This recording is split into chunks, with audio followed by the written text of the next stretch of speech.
इस तहरीक को दबाने के लिए रॉ कनाडा में मुकीम सिख बरादरी को मुसलसल हरासा कर रही है और पहले इसने हरदीप सिंह निज्जर को कत्ल कराया। इसके बाद पिछले महीने 10 जुलाई को सरे में कपिल शर्मा के कैफे पर फायरिंग कराई। अजीत डोल ने जब इस वाक़े की जिम्मेदारी बब्बर खालसा इंटरनेशनल पर डालने की कोशिश की तो मैंने उसी रोज़ रॉ की साजिश को बेनकाब किया।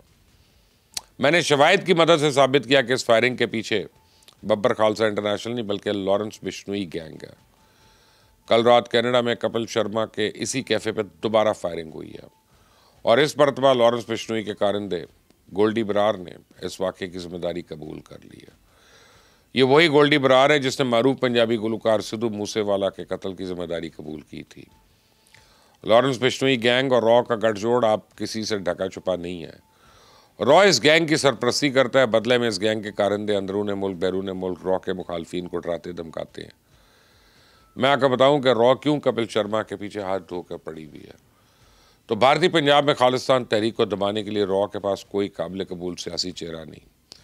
वो कपिल शर्मा को खालिस्तान तहरीक के खिलाफ लॉन्च करने का सोच रहे थे।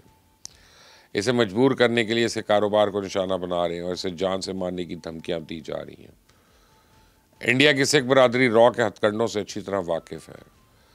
मैं आपको मशरकी पंजाब के एक आम शहरी की गुफ्तगू सुनवाता हूँ। इससे आपको पता चल जाएगा कि पंजाब के लोग अपने असली दुश्मन को पहचानते हैं। ਤੁਸੀਂ ਕਹਿੰਦੇ ਹੋ ਪਾਕਿਸਤਾਨ ਦੇ ਕੋਲੋਂ ਦਰਬਾਰ ਸਾਹਿਬ ਨੂੰ ਬਚਾਤਾ।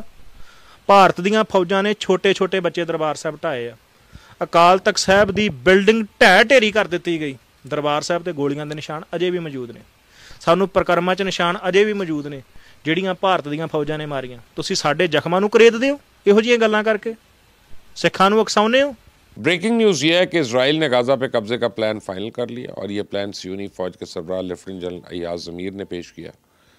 नेतन्याहू और इसकी काबीना ने इस मंसूबे की न सिर्फ मंजूरी दे दी है बल्कि जंग के खात्मे और गाज़ा में इमदाद की तरसील के लिए 5 शराइत भी रखती हैं।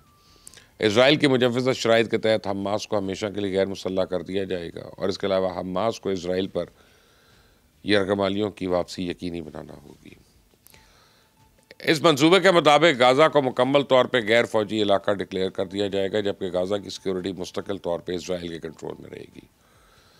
तो अगले चंद महीने में इसराइल गाज़ा में एक ऐसी सिविल गवर्नमेंट कायम करेगा जिसमें ना तो हमास की शिरकत होगी ना ही फ़लस्तीनी अथॉरिटी का इसमें कोई अमल दखल होगा। इस नेतन्याहू ने धमकी दी है कि अगर गाज़ा के बासियों ने इन शराइत को तस्लीम ना किया तो फिर गाज़ा जाने वाली इमदाद मुकम्मल तौर पर बंद कर दी जाएगी।